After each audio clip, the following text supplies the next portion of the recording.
حضرت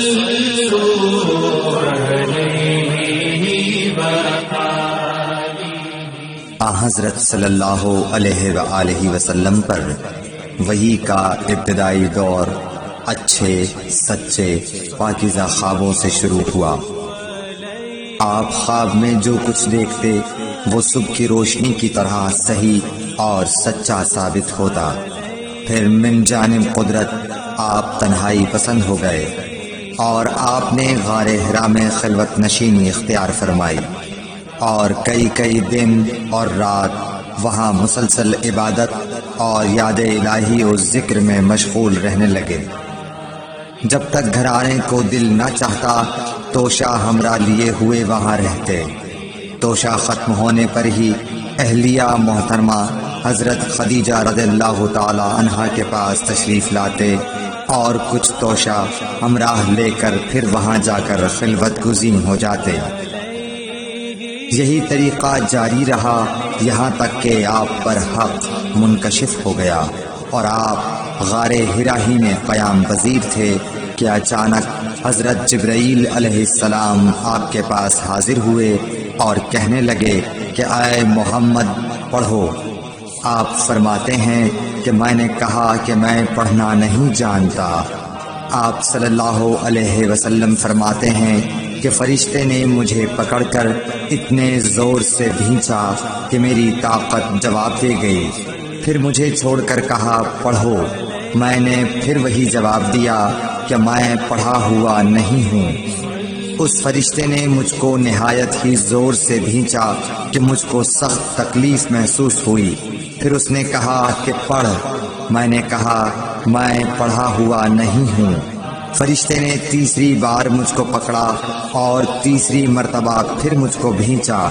پھر مجھے چھوڑ دیا اور کہنے لگا کہ پڑھو اپنے رب کے نام کی مدد سے جس نے پیدا کیا اور انسان کو خون کی پھٹکی سے بنایا۔ پڑھو اور آپ کا رب بہت ہی مہربانیاں کرنے والا ہے۔ بس یہی آیتیں آپ حضرت جبرائیل علیہ السلام سے سن کر اس حال میں غار حرا سے واپس ہوئے کہ آپ کا دل اس انوکھے واقعے سے کانپ رہا تھا۔ آپ حضرت خدیجہ کے ہاں تشریف لائے اور فرمایا کہ مجھے کمبل اوڑھا دو، مجھے کمبل اوڑھا دو۔ لوگوں نے آپ کو کمبل اوڑھا دیا۔ جب آپ کا ڈر جاتا رہا تو آپ نے اپنی زوجہ محترمہ حضرت خدیجہ رضی اللہ تعالی عنہا کو تفصیل کے ساتھ یہ واقعہ سنایا اور فرمانے لگے کہ مجھ کو اب اپنی جان کا خوف ہو گیا ہے۔ آپ کی اہلیہ محترمہ حضرت خدیجہ رضی اللہ تعالی عنہا نے آپ کی ڈھارس بندھائی اور کہا کہ آپ کا خیال صحیح نہیں ہے۔ اللہ کی قسم آپ کو اللہ کبھی رسوا نہیں کرے گا۔ آپ تو اخلاق فاضلہ کے مالک ہیں۔ آپ تو کنبہ پرور ہیں، بے کسوں کا بوجھ اپنے سر پر رکھتے ہیں، مفلسوں کے لیے آپ کماتے ہیں، مہمان نوازی میں آپ بے مثال ہیں اور مشکل وقت میں آپ امر حق کا ساتھ دیتے ہیں۔ ایسے اوصاف حسنہ والا انسان یوں بے وقت ذلت و خواری کی موت نہیں پا سکتا۔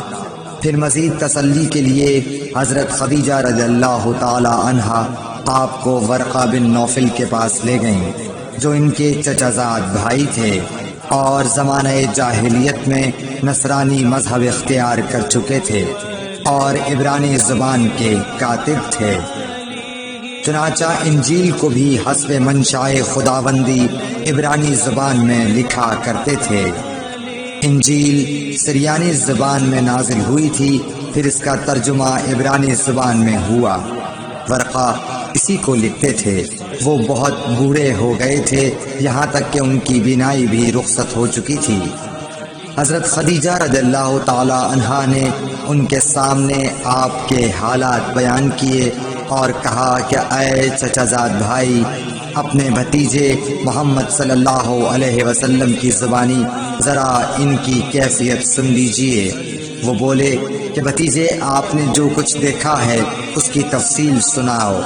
چنانچہ آپ صلی اللہ علیہ وآلہ وسلم نے از اول تا آخر پورا واقعہ سنایا، جسے سن کر ورقہ بے اختیار ہو کر بول اٹھے کہ یہ تو وہی ناموس معزز رازدان فرشتہ ہے جسے اللہ نے حضرت موسیٰ علیہ السلام پر وحی دے کر بھیجا تھا۔ کاش میں آپ کے اس عہد نبوت کے شروع ہونے پر جواں عمر ہوتا، کاش میں اس وقت تک زندہ رہتا جبکہ آپ کی قوم آپ کو اس شہر سے نکال دے گی۔ رسول کریم صلی اللہ علیہ وآلہ وسلم نے یہ سن کر تعجب سے پوچھا کہ کیا وہ لوگ مجھ کو نکال دیں گے، حالانکہ میں تو ان میں صادق و امین و مقبول ہوں۔ ورقہ بولا، ہاں یہ سب کچھ سچ ہے، مگر جو شخص بھی آپ کی طرح امر حق لے کر آیا لوگ اس کے دشمن ہی ہو گئے ہیں۔